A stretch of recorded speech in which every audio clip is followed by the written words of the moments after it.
Hey, what's going on everyone? Welcome to Generation Unravel. And in this video, I'm going to teach you how to set up a virtual camera on OBS.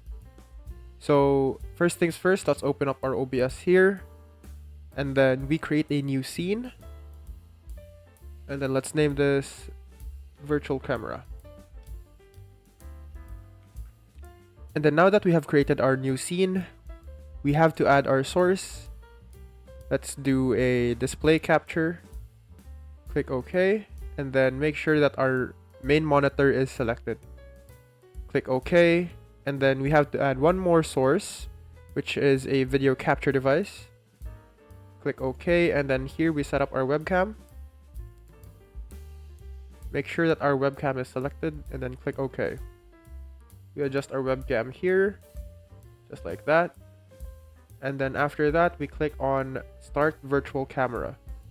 Now that the virtual camera has started, we go back to Discord. And then let's go to a voice channel.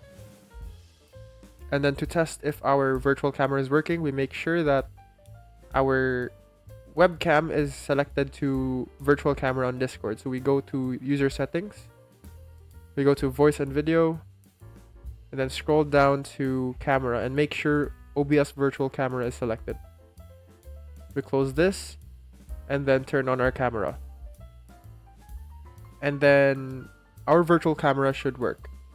And that's how you set up a virtual camera on OBS.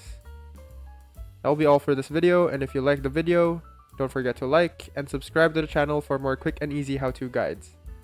Thanks for watching.